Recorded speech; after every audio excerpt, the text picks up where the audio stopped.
B.E.A. family, new one today for the teachers out there, for the educators, for instructors, anyone who works with children. Hopefully this video can help you. 5 attention grabbers that Mr. B has used that has been very helpful for me in my young teaching career thus far.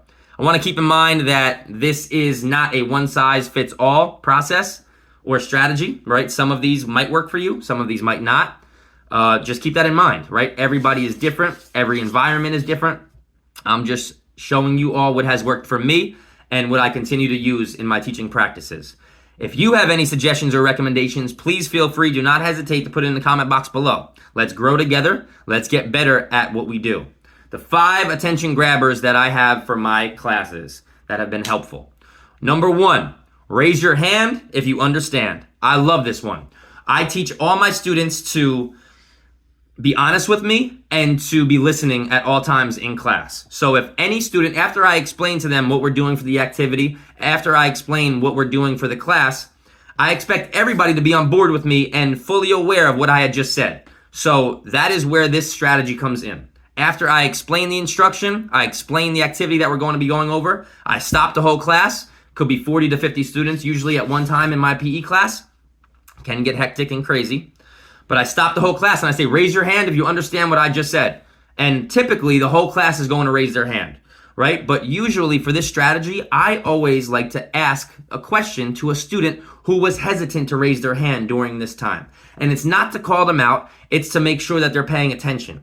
It's to make sure that they're understanding what I just said. Were you listening? If you were listening, you should have no problem with me calling you out, right, for that question. So if you're listening and you understand what I said, you should be raising your hand. So if you're raising your hand and you don't understand, I lost some trust there. They need to know that honesty is very important in the real world and in school. I develop a relationship with my students that honesty is the best policy in my class.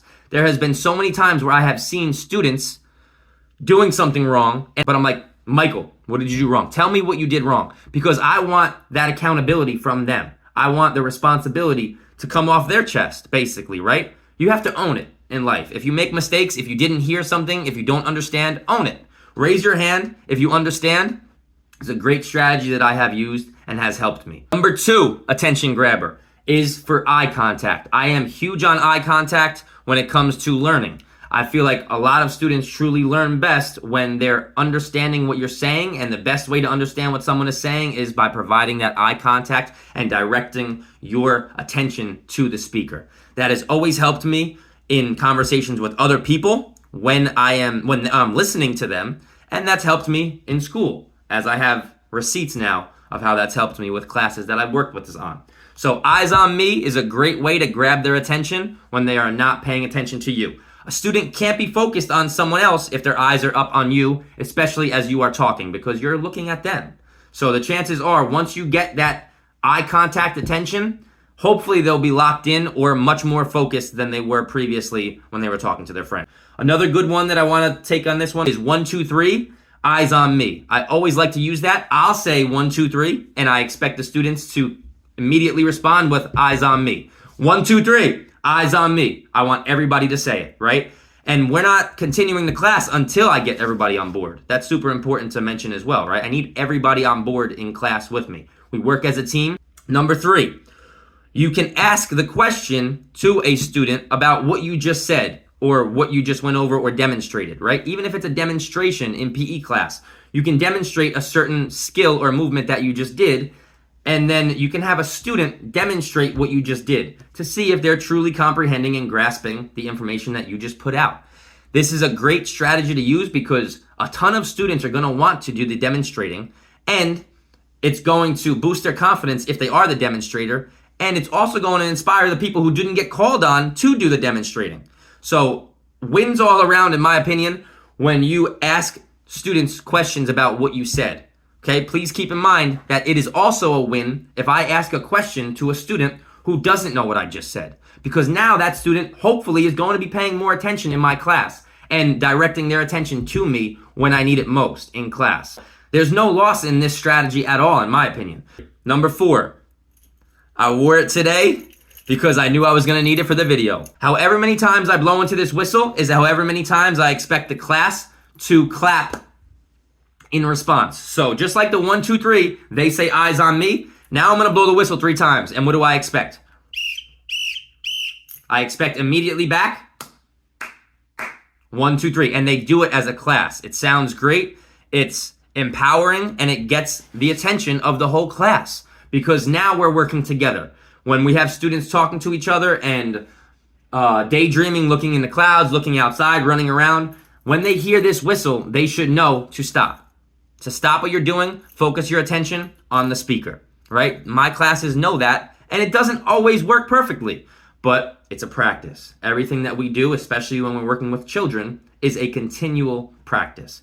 Our goal should just be always to try to improve on these strategies or these practices that we're working on with children. Okay, that's 4. 5th one, very popular one, incentive-based attention grabbing. Okay, incentive-based. If a student is behaving well, you can add an incentive to that good behavior, to the positive behavior. If a student is misbehaving, you can mention a reward that they could possibly receive if they behaved better. Simple rewards are so easy. Something as simple as an email home if a student is behaving well. You don't have to spend $1 at the Dollar Tree for that. That takes a little bit of your time, and you now have empowered the student, boosted their confidence, and the parent is going to love you. Because how many times do parents get emails about negative situations, about what happened in school? I've gotten that. I've gotten evidence, feedback from parents, almost confused about why I am sending a positive email home because typically they only get negative-based emails from teachers. I go the other way. I find the positive in a lot of the situations, and I flex that to the parent. You know, this student was doing great. For the past few weeks, he's been so consistent. His behavior is great. The listening skills are on point.